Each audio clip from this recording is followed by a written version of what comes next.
think the best definition I've heard of branding is basically that branding is the collective of shared experiences that you have with a company or service.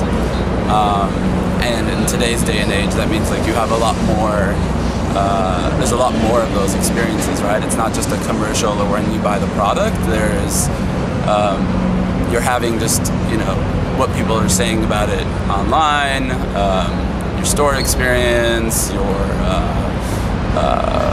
maybe stuff you've heard about in the news, stuff you read about it online. I mean, it's a much bigger palette of experiences. And so at Facebook, when we think about branding, we think about it very holistically. It's not just,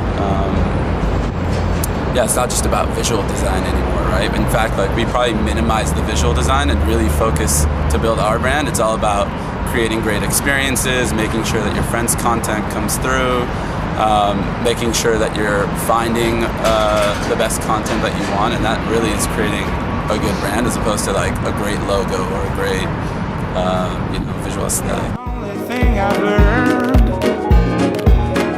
is so my job at Facebook right now is my focus is user education, and that focus means helping users understand why we do things and how we and what those things are, and then also getting people good help when they seek it and when they don't, getting them help even before they seek it.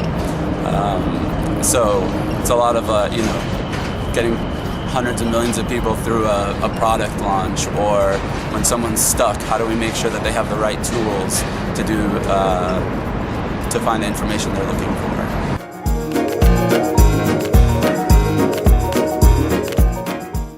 Well, I can talk to you a little bit about how that's changed. Yeah, that'd be great. So for example, a few years ago, it used to be if 80 or 90% of the people got what we were doing, that was pretty good. That was good enough. Most of our users were fairly young and fairly tech savvy, so that was enough to kind of just launch something new, see how people react to it, and call it a day. But today, if 80% of people get what we do, even just like get how to use it, right? That leaves 20%. That's over 100 million people who don't understand something that we launch, right? That's a huge chunk of people. So just turning something on is not good enough anymore. We have to make sure that people understand when we do change something, why we're changing it. We need to be a little bit offer better tools for people to understand how to use it. So, for example, we recently changed the profile, and we offered a tour of this new profile where you can kind of see the different components, see what's changed, see how to use it. More than 50% of the people who upgraded actually use this tour. So we can see that people on Facebook are actually, they want this. So we're probably going to be doing it more and more. Great.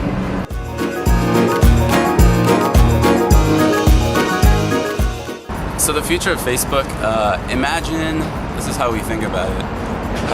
Basically imagine everywhere you go, there are people there.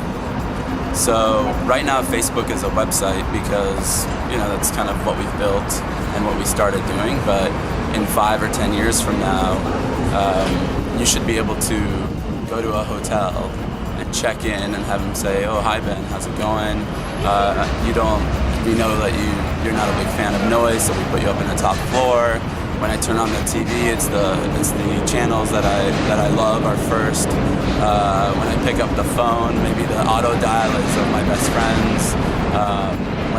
When I turn on the TV, also if I'm in a new city, right? Let's say I'm now in Chicago, it should tell me like, well, here are your friends on Facebook that live in Chicago. Do you want to see what they're up to?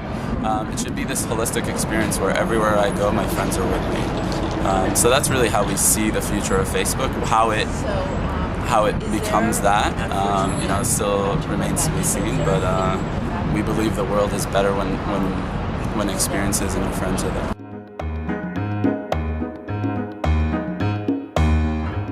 So, for me, before I joined Facebook, I worked at CBS.